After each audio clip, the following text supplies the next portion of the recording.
back off right now. You are not coming near her. The dinner rush was at its peak when the young waitress moved through the golden-lit aisles of the restaurant. Petite in her red vest, her white shirt crisp, but her movements were heavy with the exhaustion of a double shift. She stopped at table 4. She stopped in front of him. The man every powerful socialite in the city pretended not to see, yet feared with every breath. The man the underworld called the ghost of soul. The man whose name was a death sentence whispered in dark alleys. Park Sung-hoon. He was adjusting his tailored black coat when the air in the room suddenly shattered. A sharp, stinging crack echoed against the marble walls, the sound of a hand hitting skin. The billionaire at table 6 stood over her, his face twisted with arrogant disdain, while the young waitress clutched her red, stinging cheek, eyes glossy with shock and trauma. Sung-hoon's entire crew, seated at the surrounding tables, froze. The restaurant's security guards swallowed hard, their hands trembling. Even the piano player seemed to stop mid-chord. No one ever raised a hand in Sung-hoon's presence. People came to him to beg for their lives or negotiate blood debts, but no one ever dared to bring violence to his table. He stood up slowly, his jaw clenched, his veins pulsing with an explosive, silent rage. Amara. His voice was a low, lethal vibration. Why did he touch you? The girl hesitated, leaning instinctively toward him, her small frame seeking the only safety she had ever known in this cold city. She pointed a trembling finger at the rich man, who still stood with his hand raised, realizing too late the catastrophic shadow now looming over him. Sung-hoon's pulse ticked once, sharp. He recognized that face, a man who thought his bank account made him a god, a man who treated the lowly as disposable. What the Mafia boss did next in that crowded 5-star restaurant, drawing his weapon to shield a girl the world considered invisible, shook the city's elite to their core and started a war that would burn the establishment to the ground. Stay with me until the end, because the truth of why this lethal predator calls a humble waitress his only friend will leave you speechless. Please subscribe to this channel for more interesting stories. Amara Johnson moved through the golden-lit aisles of the Gilded Plate with a grace that masked the dull ache in her lower back. Her red vest was buttoned tight, her white shirt crisp, but the weight of a double shift hung heavy on her small frame. In a place where the wine bottles cost more than her monthly rent, Amara had perfected the art of being invisible. She was a shadow in a red vest, a ghost moving between mahogany tables, serving the city's elite who looked through her as if she were made of glass. To them, she wasn't a young woman supporting a family. She was a service utility, a hand to pour water and a back to carry their silver trays. The restaurant was a cathedral of arrogance, filled with the clinking of fine china and the low hum of deals being made by men who never knew the taste of struggle. But every evening, at exactly 6:30 p.m., the atmosphere near the back corner changed. Amara always handled table 4 personally. She didn't need to be told. It was an unspoken arrangement that had lasted for months. Seated there was Park Sang-hoon, a man whose presence felt like a cold blade resting on the table. He was middle-aged, his hair dark and perfectly controlled, matching the sharp, disciplined lines of his expensive black suit. Every other server at the restaurant avoided table 4. They whispered about the men in black sedans who waited outside, and the way the room seemed to lose its warmth whenever Sang-hoon walked in. They saw a monster, a man with hardened facial features whose very name was a death sentence whispered in the city's dark alleys. But Amara saw something else. She remembered a rainy Tuesday a year ago when the restaurant was nearly empty and Sang-hoon had arrived looking weary, his eyes carrying a weight she recognized from her own father's face. She hadn't hovered or performed the fake bubbly persona the manager demanded. She had simply brought him a glass of water and a warm towel, acknowledging his presence with a quiet, genuine nod of respect. Since then, a secret, respectful bond had formed in the silence between them. He never spoke much, and she never asked for more than his order, but the communication was there. When she approached table 4 today, she didn't see the ghost of soul that the newspapers feared. She saw the only customer who ever looked her in the eye when she spoke. As she refilled his water, Sang-hoon's lethal focus softened for a fraction of a second, a silent acknowledgement of her hard work. He noticed the way her hands trembled slightly from carrying the heavy trays, and she noticed the way he sat with his back to the wall, a predator who was always on guard. In this high-end temple of vanity, they were two outsiders who recognized each other's armor. Amara didn't know the extent of the blood on his hands, and Sang-hoon didn't know the details of the bills piling up on her kitchen table, but they shared the same language of survival. To the rest of the world, she was just an invisible girl in a red vest, but at table 4, she was a person. She turned away to attend to a louder, flashier group at table 6, unaware that the quiet respect of the man behind her was the only thing standing between her and a storm she couldn't possibly survive. The shift in the room began not with a shout, but with the grating sound of a heavy chair being shoved back across the marble floor at table 6. Amara had been moving with her usual quiet efficiency, balancing a tray of crystal glassware, when the billionaire, a man whose name was synonymous with old money and new arrogance, let out a sharp, guttural sound of disgust. A small splash of vintage red wine had landed on his silk tie, a microscopic accident caused by his own erratic gesturing. Amara had stepped forward immediately, her voice soft and apologetic, reaching for a linen napkin to remedy the situation. But the man didn't want an apology, he wanted a target. The violence was sudden and discordant, shattering the sophisticated hum of the dining room. With a speed that betrayed his age, the man lunged forward and delivered a stinging, open-handed slap across Amara's face. The sound was like a gunshot, echoing off the high ceilings and gilded mirrors of the restaurant. Amara's head snapped to the side, her small frame staggering back as the tray of glasses slipped from her hands, crashing into 1,000 shimmering shards on the floor. She clutched her cheek, which was already blooming into a vivid, angry red, her eyes wide and glossy with a mixture of shock and profound trauma. The billionaire stood over her, his face twisted in a mask of entitlement, his chest heaving as he began to spew a vitriolic stream of insults, calling her incompetent and invisible. Then came the silence. It wasn't the natural quiet of a room catching its breath. It was a vacuum of sound, heavy and terrifying, as if the oxygen had been sucked out of the restaurant. Every patron at the surrounding tables froze mid-gesture. The server, who had been decrumbing a nearby table, stood paralyzed, his eyes darting toward the back corner of the room. The rich customer, still panting from his outburst, felt the sudden drop in temperature before he saw the cause. He turned his head slowly, his arrogance beginning to flicker like a dying candle, as he realized that the entire room wasn't looking at him. They were looking at the man at table 4. Park Sung-hoon had risen from his seat with a predatory stillness that made the billionaire's explosive anger look like child's play. The Mafia boss stood with his jaw clenched so tight the veins in his neck were visible, his dark, neatly styled hair casting a shadow over eyes that had turned into chips of black ice. He didn't shout and he didn't rush. He stepped into the light, his black tailored coat signaling a level of danger that the man from table 6 was only just beginning to comprehend. The restaurant's security guards, men who were usually quick to handle any disturbance, remained rooted to the spot, their faces pale, as they recognized the disciplined, high-status presence of a man whose name they only dared to whisper. The ghost of Seoul moved toward the wreckage of the glassware, his lethal focus locked entirely on the antagonist, who now appeared smaller and weaker, his hands raised instinctively in a gesture of uncertain defense. Sung-hoon reached out, not to strike, but to firmly wrap his arm around Amara's trembling shoulders, pulling her instinctively into a protective embrace.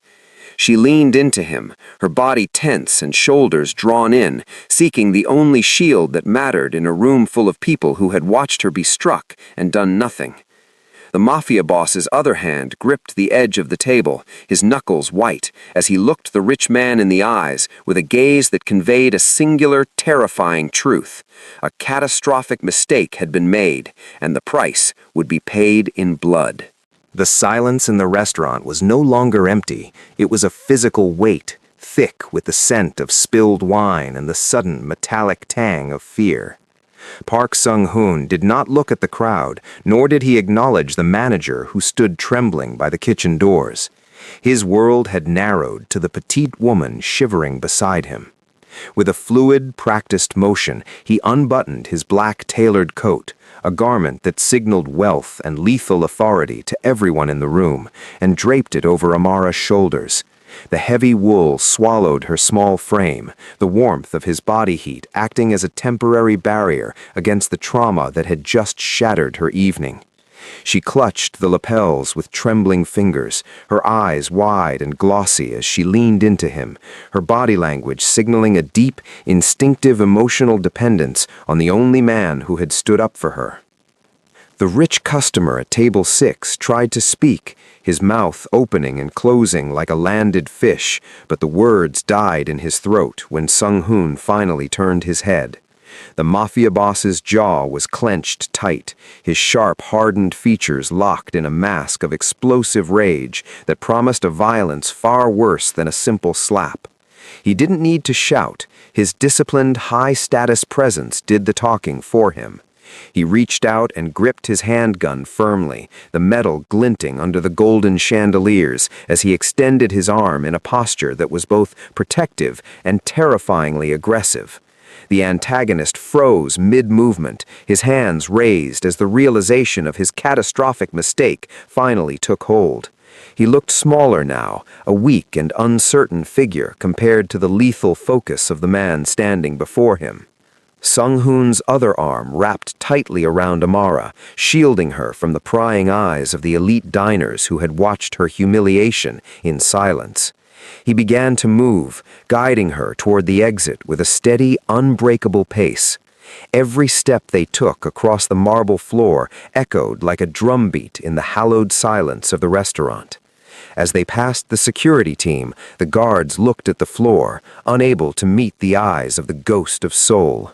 They knew that by the time the sun rose, the power balance of the city would be irrevocably changed. Amara kept her face pressed against the dark fabric of Sung-hoon's coat, the red slap mark on her cheek a vivid reminder of the cruelty she had endured, but for the first time in years she felt a strange sense of safety. They reached the heavy oak doors, and Sung-hoon paused for only a second. He didn't look back at the billionaire, but his voice carried through the room with a chilling clarity. It was a promise of ruin, a declaration that the invisible waitress was actually the only friend of a man who never forgot a debt and never forgave a strike. When they stepped out into the cool night air, the black sedans of his crew were already idling at the curb, their headlights cutting through the darkness like predatory eyes. He handed Amara into the back of his own car, his loyalty to her absolute and unquestioned, leaving the restaurant behind in a state of pure, unadulterated terror. The war for Amara's dignity had begun, and the city's elite had no idea how much they were about to lose. Within the silent, leather-bound interior of the black sedan, Park Sung-hoon watched the city lights blur into streaks of cold neon, his arm still wrapped firmly around a trembling Amara. He did not need to raise his voice to command the destruction of a man. He only needed to exist with the lethal focus that had made him the most feared name in the underworld. He pulled out an encrypted phone, his jaw still clenched with the explosive rage of a protector whose only friend had been violated in broad daylight. With a single short vibration of the line, his primary lieutenant, Luca, answered. There were no pleasantries, only the cold, calculated directives of a man who was about to reshape the balance of power in the city. Sung-hoon's orders were precise. He wanted the rich man at table 6 stripped of everything that gave him the illusion of godhood. The mobilization began with the digital precision of a surgical strike. While Amara clutched the heavy lapels of Sung-hoon's tailored black coat, seeking safety in the scent of his expensive cologne and the steady beat of his heart, the Mafia's financial wing began to move. By the time the sedan reached the safe house, the antagonist's primary offshore accounts had been flagged for suspicious activity by banks that were secretly under the ghost's payroll. It was a systematic dismantling of a life built on the exploitation of others. Song-hoon watched the updates flicker across his screen, his sharp, hardened features illuminated by the blue light of the phone. He didn't just want the man's money. He wanted the man to understand that without his wealth, he was smaller and weaker than the woman he had dared to strike. By midnight, the pressure transitioned from the digital to the physical world. Song-hoon's lieutenants, men with disciplined, high-status presences that mirrored their boss's authority, began making visits to the commercial landlords and board members who held the rich man's contracts. In the gilded offices of the city's elite, the message was delivered with chilling clarity. Doing business with the man from Table 6 meant doing business against Park Song-hoon. One by one, the pillars of the antagonist's empire began to crumble. Loans were called in early, supply chains were mysteriously diverted, and the political influence the man relied on evaporated as the city's power players realized the ghost had chosen a side. As the sun began to peak over the harbor, the final phase of the operation targeted the man's most precious asset, his reputation. Song-hoon sat by Amara's side, ensuring she had warm tea and a place where she could finally let her wide, glossy eyes close in sleep. While she rested, a dossier of the man's darkest secrets, tax evasion, offshore bribery, and a history of mistreating staff was leaked to the very newspapers that usually protected his image. The man who had stood over Amara with a face twisted in arrogant disdain was now the target of a citywide scandal. Song-hoon looked at Amara's bruised cheek, his eyes locked forward with lethal focus. He was buying the world piece by piece, not for profit, but to ensure that by the time the antagonist realized his catastrophic mistake, there would be nothing left of his life but the memory of a waitress he should have never touched. The safe house was quiet.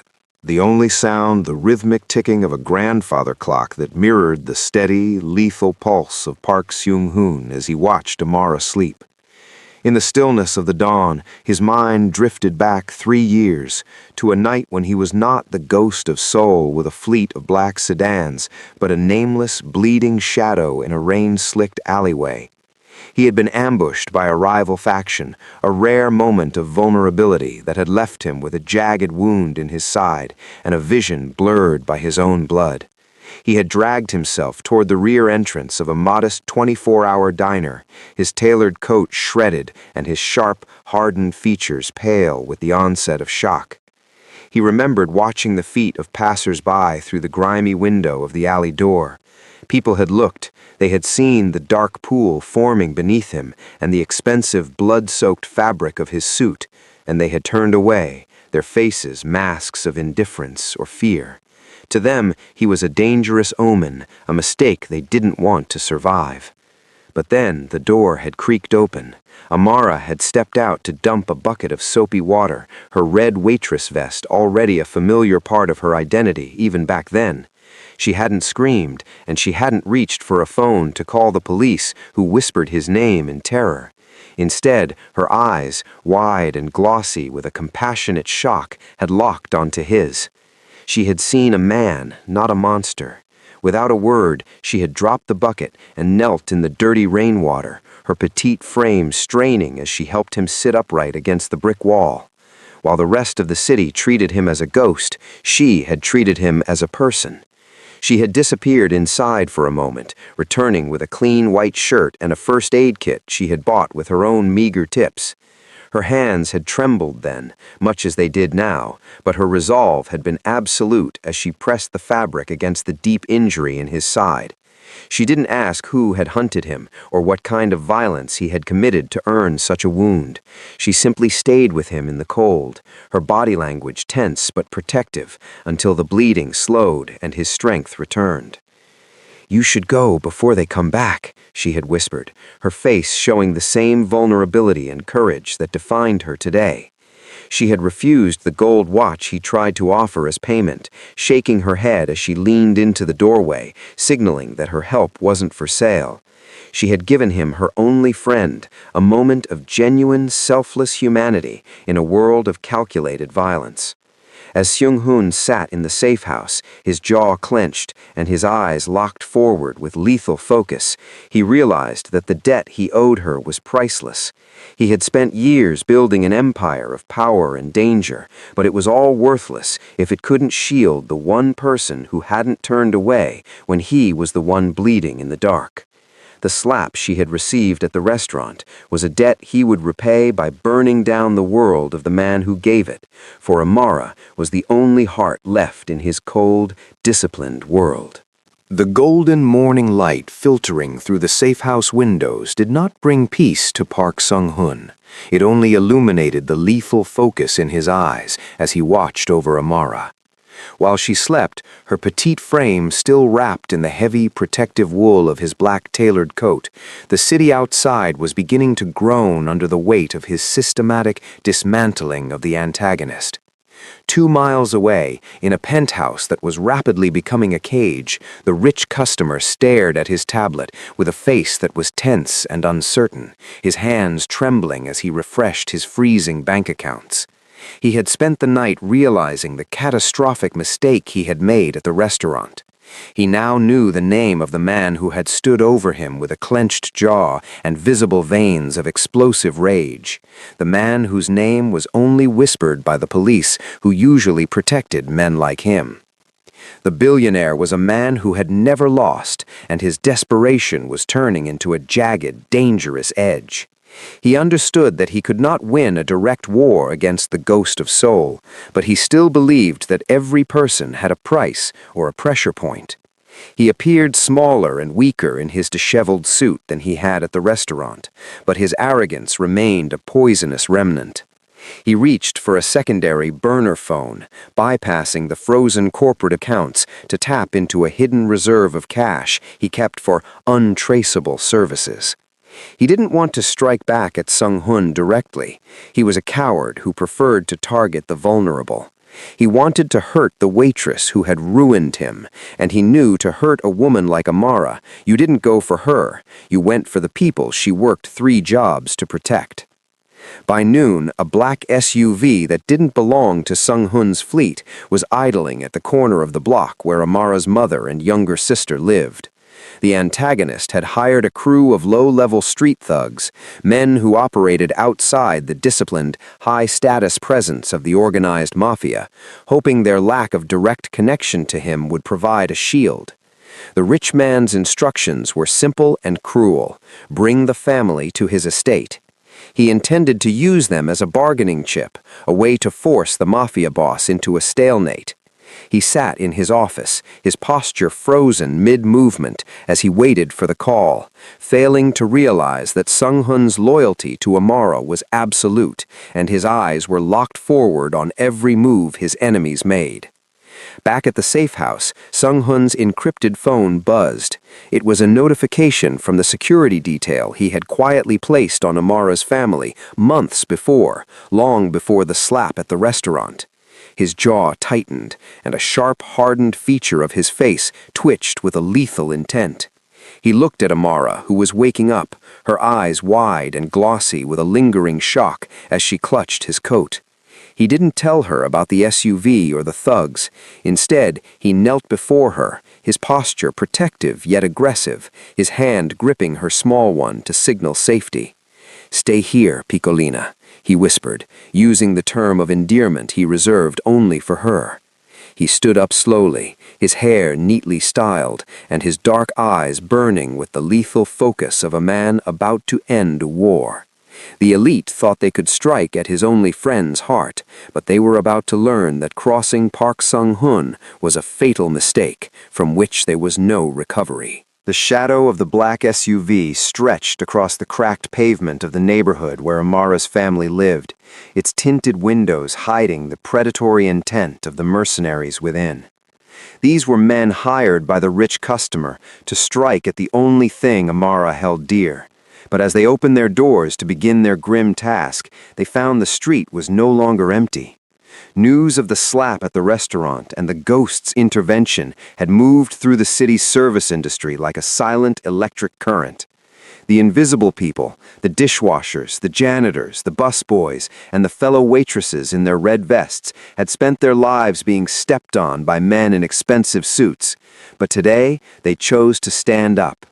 It began with a single delivery driver parking his bike across the center of the road, blocking the SUV's path. Then came the local baker and the laundromat staff, their faces set with a grim determination that mirrored Park Sung-hoon's own disciplined, high-status presence. One by one, they stepped out from their storefronts, forming a literal human wall between the mercenaries and the building where Amara's mother and sister were hiding. They didn't carry weapons, but they carried a collective rage that was just as lethal. They had seen the fresh injury on Amara's cheek through the social media whispers and the kitchen gossip, and they had seen how the most dangerous man in the city had knelt to protect her. If a mafia boss could show such absolute loyalty to one of their own, then they could find the courage to do the same. The lead mercenary, a man with a hardened face who thought this would be a simple snatch and grab, stepped forward with a hand on his holster. He expected these people to scatter like pigeons, but the wall held firm. A young man in a stained apron stepped to the front, his shoulders drawn in not with fear, but with a protective aggression that signaled a fatal mistake was being made by the intruders. "You aren't going in there," he said, his voice a low, steady vibration that echoed the cold authority of Sung-hoon. The street dogs seemed to stop barking, and the neighborhood fell into a heavy, terrifying silence as more service workers materialized from the alleyways, their eyes wide and glossy with a newfound sense of power. Behind the tinted glass of the SUV, the mercenaries hesitated. They were used to fighting rival gangs or intimidated witnesses, but they didn't know how to fight a community that had decided it was finished with being invisible. They looked at the faces of the people they usually ignored, the petite women and the tired men, and realized they were looking into the eyes of 1,000 only friends who were all under the protection of the ghost of Seoul. The rich customer's money couldn't buy a way through a wall built on genuine emotional dependence and shared trauma. High above the street, Park Sung-hoon watched the scene unfold through a long-range surveillance feed, his jaw clenched and his hand gripping his handgun firmly. He saw his own explosive rage reflected in the faces of the neighbors, and for the first time in his life of calculated violence, he felt a different kind of pride. He had intended to burn the city down to save Amara, but he realized that her courage had already ignited a fire in the hearts of those around her. He signaled his lieutenants to hold back their intervention for just a moment longer. He wanted the elite to see that their power meant nothing when the innocent decided to stand their ground. The human wall was unbreakable, and as the mercenaries began to retreat in a state of uncertain panic, the message was sent loud and clear.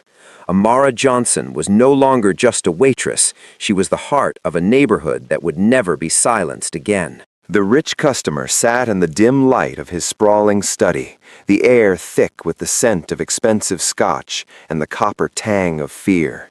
His posture was frozen mid-movement, his hand slightly raised as if he could ward off the inevitable shadow that had finally breached his sanctuary. He appeared smaller and weaker than he had when he delivered that arrogant slap at the restaurant. Now his face was a mask of uncertainty and growing dread. The door did not burst open. It swung wide with a terrifying, silent grace, revealing Park Sung-hoon. The Mafia boss stood in the threshold, his dark hair neatly styled and his black tailored suit signaling a level of danger that the man in the chair had only ever read about in newspapers. His jaw was clenched tight, and the veins in his neck were visible, showing an explosive rage that he kept behind a thin veil of discipline. Sung-hoon stepped into the room with a predatory stillness, his eyes locked forward with a lethal focus that made the billionaire's lungs seize. He didn't come alone. Tucked under his arm, shielded by his massive frame, was Amara. She still wore her red waitress vest, her eyes wide and glossy with the trauma of the past 24 hours. But as she looked at the man who had hurt her, she didn't look away. She leaned into Sung-hoon instinctively, her body language tense, but drawing strength from the man who had turned the city upside down for her sake. Seung-hoon's arm wrapped tightly around her, showing that his loyalty to this petite woman was absolute, and his protection was a physical barrier no amount of money could buy. "You thought you were striking a waitress," Seung-hoon said, his voice a low, steady vibration that filled the room like a coming storm. "You thought you were hitting someone who didn't exist." He gripped his handgun firmly with one hand, the arm extended with a lethal precision that signaled a fatal mistake had been made by the man in the chair. The antagonist swallowed hard, his face tense as he realized that the ghost of soul wasn't there for a negotiation or a payout. He was there to settle a debt of blood and dignity. The rich man's hands trembled, his posture visually reinforcing the power imbalance between an entitled bully and a man who lived by a code of calculated violence. Amara looked at the red slap mark still visible on her cheek in the reflection of the study's polished glass, and then she looked at Seung-hoon. The Mafia boss knelt slightly, his posture protective yet aggressive, his eyes never leaving the target. He wasn't just a monster, he was a shield. The rich man began to stammer, offering apologies and millions of dollars, but the words were hollow. Seung-hoon stepped closer, his shadow swallowing the billionaire entirely. He forced the man to look at Amara, really look at her, and acknowledge the humanity he had tried to crush. The predatory stillness of the Mafia boss was the last thing the antagonist felt as the weight of his actions finally collapsed upon him. In that silent room, the price of a hand raised in cruelty was finally set, and the ghost of soul made sure the cost was more than the man could ever afford to pay. The aftermath of the storm left a profound silence over the city, but it was a silence born of peace rather than fear. Amara Johnson stood at the window of her mother's apartment, the morning sun warming her face and softening the faint, fading mark on her cheek. She was no longer the invisible shadow moving through the golden-lit aisles of a restaurant that didn't care for her. The red waitress vest had been folded away, replaced by a sense of security she hadn't felt since her parents were alive. She leaned against the frame, her eyes wide and glossy, not with the trauma of the slap, but with a quiet, overwhelming relief. Below, on the quiet street where the human wall had once stood, a single black sedan remained, a silent sentinel ensuring that the safety she now possessed was absolute. Park Sung-hoon sat in the back of that sedan, his sharp, hardened facial features finally relaxed into a state of somber reflection. His jaw was no longer clenched in explosive rage, and the lethal focus in his eyes had shifted toward a new, more complex purpose. He looked at the city he had once ruled through calculated violence and realized that his power had been a hollow thing until he used it to shield his only friend. His disciplined, high-status presence remained, but the ghost of soul was evolving. He had realized that a territory was worthless if the innocent could be struck down for a minor mistake, and his loyalty to Amara had rewritten the very code his organization lived by. The transformation of his empire began with the same surgical precision he had used to dismantle the rich customer. Sung-hoon mobilized his lieutenants, men who still commanded wealth, power, and danger, but their orders had changed.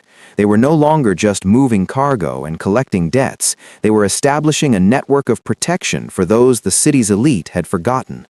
From the back alleys to the service entrances of the grandest hotels, the word had spread. To harm a worker was to answer to the ghost personally. He had turned his criminal machine into a shield, an invisible wall that protected the petite and the vulnerable from the predatory arrogance of the powerful. Amara stepped away from the window as a knock sounded at her door. It wasn't a threat, but a delivery, a scholarship for her sister and a medical trust for her mother, sent without a name, but bearing the unmistakable mark of a debt repaid. She looked toward the street and saw Sung-hoon step out of his car for a brief moment, his dark hair neatly styled and his black tailored coat shielding him from the wind. He didn't wave or shout, he simply looked up, his eyes locking with hers in a final, silent acknowledgement of the bond they shared. It was a connection of mutual respect and emotional dependence that transcended the violence of their worlds. As the car pulled away, Amara realized she wasn't just safe, she was empowered. The community of service workers who had stood with her now moved with a different posture, their shoulders drawn in no longer with shame, but with the pride of people who were finally seen. Sung-hoon had proved that some lines could never be crossed, and in doing so, he had found his own humanity in the heart of the girl who hadn't turned away when he was the one in need. The war was over, but the new code of the city was just beginning, written in the absolute loyalty of a man who would burn down the world before he let his only friend feel unsafe again.